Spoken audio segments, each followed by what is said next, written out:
वीरान नगर में एक मेंटल हॉस्पिटल के बाहर सुबह एक ऑटो आकर थमा। गाड़ी से एक लड़का उतरा जिसका नाम कवि था और वह अस्पताल के गेट की ओर बढ़ने लगा। जब कोई गार्ड नहीं आया तो कवि ने खुद ही गेट खोलकर अंदर जाने का प्रयास किया। जैसे ही गेट खुला, एक आदमी ने कवि से पूछा, क्या आप टीवी ठीक करते हैं? कवि ने उत्तर दिया, नहीं। इसके बाद उस आदमी ने खुद ही कवि को जोरदार थप्पड़ मारा और पूछा, तो तुम यहाँ क्यों हो? कवि थोड़ी हैरानी में था।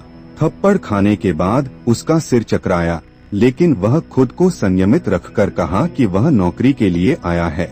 तब एक डॉक्टर और 4 कंपाउंडर गेट के पास पहुँचे। उन्होंने थप्पड़ खाने वाले आदमी को पकड़ लिया। डॉक्टर ने कहा, कंपाउंडर, इसे ले जाकर तैयारी करो, मैं जल्दी आता हूँ। जब कंपाउंडर चला गया तो कवि डॉक्टर के पास गया और पूछा, क्या आप बता सकते हैं कि डॉक्टर पाटिल कहाँ मिलेंगे? डॉक्टर ने कहा, मैं ही पाटिल हूँ। तुम जाओ, अपना नौकरी का पत्र दफ्तर में जमा करो और फिर वहाँ से ड्रेस लेकर बगल के कैबिन में आओ। कवि थोड़ी देर में कंपाउंडर की वर्दी पहनकर डॉक्टर के कैबिन में पहुँचा। डॉक्टर ने बताया कि वह आदमी जिसे कवि गेट पर मिला था वह पागल है। वह कुछ दिनों से यहाँ पर आने वाले लोगों को टीवी ठीक करने वाला समझ रहा है और जब उसको पता चलता है कि वह वास्तव में टीवी ठीक करने वाला नहीं है तो वह उसे थप्पड़ मार देता है। उसके बाद डॉक्टर ने अपने अस्पताल के एक कंपाउंडर कांति को बुलाया और कवि का परिचय करवाने के लिए कहा। कांति ने कुछ ही देर में कवि को सबके साथ मिलवा दिया और फिर उसे मरीजों के कमरे में ले गया। वहाँ हर कोई कुछ न कुछ अजीब हरकत कर रहा था।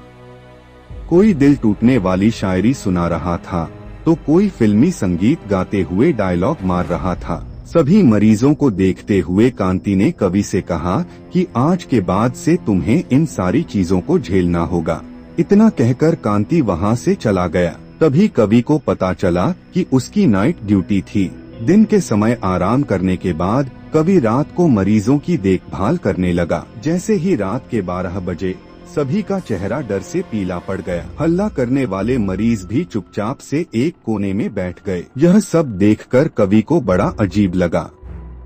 उसने डॉक्टर से पूछा, आखिर ये सब क्या हो रहा है? सब लोग इतना डर क्यों रहे हैं? डॉक्टर ने उत्तर दिया, इस अस्पताल में रात 12 बजे के बाद भूत घूमते हैं। वो सभी पुराने मरीज हैं जिनकी इलाज के दौरान मौत हो गई थी। तुम संभल कर रहना। कवि को भूतों पर विश्वास नहीं था। उसने डॉक्टर की बात को हंसी में टाल दिया और अपना काम करने लगा। उसी रात कवि अकेले बाथरूम जा रहा था जब उसे लगा कि कोई उसके पीछे है। मुड़कर देखने पर कोई नहीं दिखा। कुछ देर बाद उसे फिर ऐसा ही महसूस हुआ। कवि ने सोचा कि यह भूत की बात उसके दिमाग में घूम रही होगी, इसलिए उसे वहम हो रहा है। बाथरूम करके जब कवि बाहर आ रहा था तो उसे शीशे में लिखा हुआ दिखा, आज तुम पागल हो जाओगे। कवि को लगा कोई उसके साथ मजाक कर रहा है, इसलिए उसने इस बात पर गौर नहीं किया और अपने काम पर लग गया। कुछ देर बाद कवि को एक तेज चीख सुनाई दी। वह दौड़ते हुए आवाज की ओर बढ़ा। जैसे ही कवि वहां पहुंचा, एक पागल ने दरवाजा अंदर से बंद कर दिया। किसी तरह से कवि ने उस दरवाजे को खुलवाया। दरवाजा खुलते ही उस पागल ने कवि को हवा में उछालकर गिरा दिया। कवि को इतनी जोर से गिराया था कि उसकी पीठ में गहरी चोट लग गई। तभी एक जोर की हंसी कवि को सुनाई दी। वही पागल हंसते हुए बोला कि मैंने कहा था न कि आज तू पागल हो जाएगा। कवि ने गुस्से में चिल्लाते हुए कहा, पागल आदमी, तूने ये क्या किया? रुक, तुझे अभी बिजली का झटका देता हूँ। पागल ने जवाब दिया, अस्पताल में मिलने वाले बिजली के झटके से ही तो मेरी मौत हुई थी। अब तू क्या मुझे कोई शौक देगा? अब मुझे इनका डर नहीं। इतना कहते ही उस पागल भूत ने रवि को एक हाथ से पकड़ा और दूसरा हाथ स्विच बोर्ड में डाल दिया। इस तरह से कवि को बिजली का इतना तेज झटका दिया कि उसकी चीखों से पूरा अस्पताल गूंज उठा। कवि की आवाज सुनकर अस्पताल में मौजूद नाइट स्टाफ दौड़ते हुए उस कमरे की तरफ आए। सबको वहां कवि बेहोश हालत में मिला। तुरंत कवि को मरीजों के बेड पर लेटाया। उसी दिन से कवि की दिमागी हालत खराब है।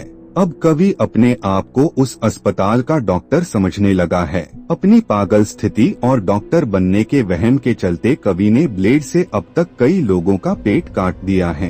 हर रात उस भूतिया अस्पताल से कवि की तरह ही चीखने की आवाज आती है और किसी न किसी को वो भूत कवि की तरह ही पटक देता है। ये चीखने की आवाज हमेशा उसी समय आती है जब कवि को बिजली के झटके दिए जाते हैं।